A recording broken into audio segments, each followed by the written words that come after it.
Hello everyone, welcome back to NPC. So आज हम सीखते हैं बेटा addition of two vectors. Last में हमने स्केलर वेक्टर क्वांटिटीज़ क्या होती हैं, टाइप्स ऑफ वेक्टर्स और उस पर बेस्ड कुछ न्यूमेरिकल्स देखे थे। एंड इस वीडियो में हम एडिशन ऑफ टू वेक्टर्स की जो डिफरेंट डिफरेंट मेथड्स होती है उन्हें ही सीखते हैं। ओके, तो फर्स्ट है आपका ट्रायंगल मेथड। ओके, इसमें 3 मेथड्स हैं generally: triangle methods, parallelogram method and polygon method. Okay, तो टू वेक्टर्स के लिए ओनली 2 मेथड्स हैं, triangle and parallelogram. Okay, more than 2 vectors हैं तो हम पॉलीगन लॉ ऑफ मेथड को यूज़ करेंगे। ओके, अब ट्रायंगल मेथड क्या होते हैं? तो ट्रायंगल मेथड में क्या होता है बेटा कि जो 2 वेक्टर्स है, जैसे सपोज आपका एक ए वेक्टर है और एक बी वेक्टर है। ओके, अब इन दोनों वेक्टर्स का आप एडिशन करना चाहते हैं। ओके, रिजल्टेंट फाइंड आउट करना चाहते हैं। ओके, तो रिजल्टेंट आप ए प्लस बी लिखेंगे वेक्टर फॉर्म में। रिजल्टेंट क्या होता है? ए प्लस बी, और वेक्टर ऊपर आपको वेक्टर साइन जरूर लगाना है। ओके, ओनली आपने ए प्लस बी लिखा है इसका मतलब ये रॉन्ग है, सिर्फ मैग्नीट्यूड लिखा है। ओके, अब वेक्टर का आपको एडिशन करना है। तो जो ट्रायंगल मेथड है उसके कुछ रूल्स हैं, उसमें हमें क्या करना है? तो देखो, if two vectors acting on a particle at the same time are represented with magnitude and direction by the two sides of a triangle taken, okay, in same order, then their sum or resultant is represented in magnitude and direction by the third side of the triangle, okay, taken in opposite order।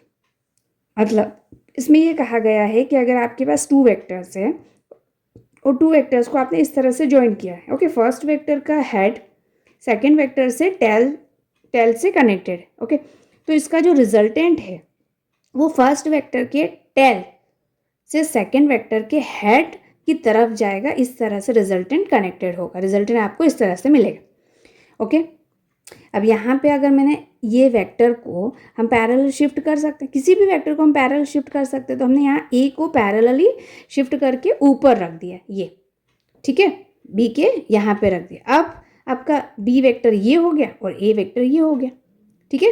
तो head और या ए का tell connect कर दिया, तो इस तरह से आपको रिजल्टेंट यहाँ पर मिलेगा। तो जो रिजल्टेंट मिलेगा वो ए प्लस बी होगा और बी प्लस ए, दोनों ही कंडीशन में ये सेम होता है।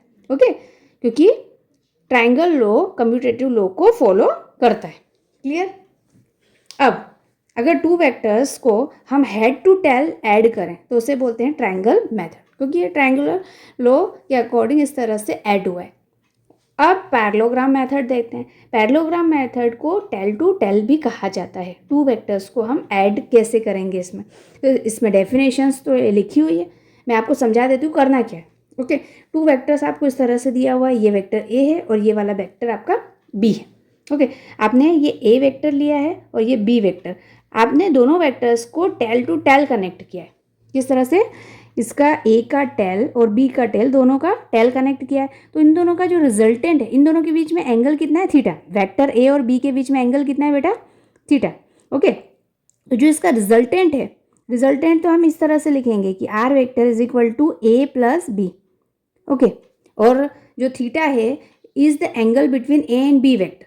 अगर इसका मैग्नीट्यूड लिखना चाहते हो आप, तो आर ये मैग्नीट्यूड है, R is equal to under root A square plus B square plus 2ab cos theta.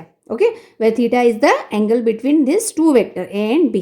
Okay, अब इन दोनों का जो रिजल्टेंट है उसकी डायरेक्शन बीच में से होगी ये, ठीक है। तो रिजल्टेंट से वेक्टर ए अल्फा एंगल बना रहा है और वेक्टर बी कौन सा एंगल बना रहा है? बीटा। ओके, ये रिजल्टेंट से दोनों वेक्टर्स के एंगल है, alpha and beta. Okay, respectively A और बी के लिए। ओके, अब अगर मैंने क्या किया कि ये जो ए है इसको पैरेलल शिफ्ट कर सकते हैं, तो पैरेलल मैंने यहाँ पे शिफ्ट कर दिया और बी को पैरेलल यहाँ पे, तो ये एक पैरेललोग्राम की तरह से आपको दिखाई दे रहा है, ठीक है। पैरेललोग्राम की तरह ये बन गया है। ओके, अब क्या होगा? ये वेक्टर तो बी है, क्योंकि पैरेलल शिफ्ट किया है तो वेक्टर चेंज नहीं होते, बी का बी, तो ये वेक्टर आपका बी है। ओके, अब हमने क्या किया, इस पर परपेंडिकुलर लाइन ड्रॉ की और इस लाइन को थोड़ा सा आगे बढ़ा दिया, यहाँ पे परपेंडिकुलर, मतलब ये 90 डिग्री हो गया। ओके, अब आपको पता है कि ये ए जो वेक्टर है और बी वेक्टर है, मतलब ये एंगल थीटा है तो ये भी एंगल थीटा होगा।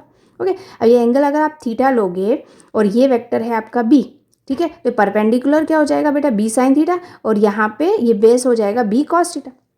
ओके, तो आप इस तरह से यहाँ पे साइन लॉ अप्लाई कर सकते हैं। जो वेक्टर है आर, उसके अपॉन में आपको साइन थीटा लिखना है, ठीक है। और जो आपका ए है, ये मैग्नीट्यूड की बात कर रहे हैं, ए है, ए के अपॉन में क्या लिखना है बेटा, ए के अपोजिट एंगल, जो बी वाला एंगल है बीटा, वो साइन बीटा, और बी के लिए अल्फ़ा, ठीक है। ए वाला जो एंगल है वो अल्फ़ा, तो ये होता है साइन लॉ। ओके, अब इसमें आप टेन थीटा या टेन अल्फ़ा बीटा की वैल्यू भी फाइंड आउट कर सकते हैं। ओके, अब टेन थीटा कैसे फाइंड आउट करेंगे, तो टेन थीटा के लिए तो आपको क्या करना पड़ेगा, B sine theta upon B cos theta, इस तरह से भी कर सकते हैं। अब हमें टेन अल्फ़ा और टेन बीटा फाइंड करना है, टेन अल्फ़ा और टेन बीटा। ओके, तो टेन अल्फ़ा के लिए, अल्फ़ा मतलब वेक्टर ए और रिजल्टेंट के बीच का एंगल ये है, ठीक है। तो अगर आप ये वाला एंगल देखें, ये यहाँ से ये, ठीक है, मैं इसको नेम भी दे देती हूँ, ये है आपका ए या पी क्यू आर एस, और यहाँ पर इस पॉइंट को टी नाम दे दिया। ओके, तो पी आर क्यू, ये आपको राइट एंगल ट्राइंगल दिख रहा है, ठीक है। यहाँ पे tan alpha perpendicular upon base, तो परपेंडिकुलर बी साइन थीटा हो गया और बेस ए प्लस बी कॉस थीटा हो गया, ठीक है। यहाँ से यहाँ तक की जो लेंथ है वो क्या है, ये मैग्नीट्यूड तो इसका ए ही होगा, और ये हो जाएगा बेटा B cos theta. Tan beta, तो टेन बीटा क्या हो जाएगा, A sine theta divide by B. अब A sine theta divide by, यहाँ पर A plus B cos theta है, यहाँ पर B plus A cos theta हो जाएगा। ओके, थोड़ा सा चेंज हो जाएगा। तो ये हमारा पैरेललोग्राम मेथड है। ओके, नाउ नेक्स्ट,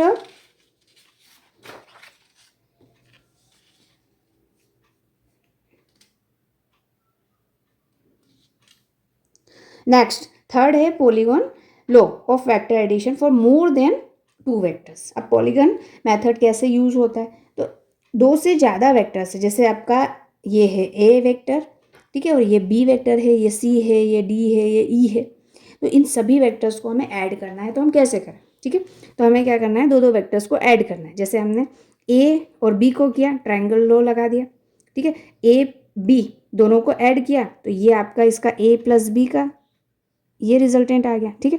अब क्या किया हमने, ये ले लिया ए प्लस बी प्लस सी ले लिया, तो आपका ये ओ सी वेक्टर आ जाएगा।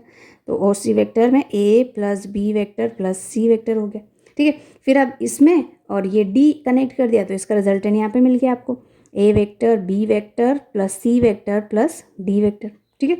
और फिर ये वाला और ई को कनेक्ट कर दिया, ई को ऐड कर दिया, तो आपका फाइनल रिजल्टेंट ये मिल गया, ठीक है। तो यहाँ पे आपका आर जो मिला वो A vector B vector plus C vector plus D vector plus E vector. Okay, तो इस तरह से हम पॉलीगॉन लॉ यूज़ करेंगे वेक्टर एडिशन में। और कुछ इंपॉर्टेंट पॉइंट्स हैं यहाँ पर, ये आप नोट डाउन कर लीजिएगा कि resultant of two vectors is always located in their common plane, ठीक है। दो वेक्टर एक ही सेम प्लेन में होते हैं। Okay, vector addition same plane का मतलब, जैसे एक वेक्टर अगर मैंने यहाँ पे ले लिया एक्स में, ठीक है, ये ए वेक्टर ले लिया, ठीक है, और ये आपका वाई एक्सिस है, तो यहाँ पर ये बी वेक्टर, ये दोनों सेम प्लेन में होंगे।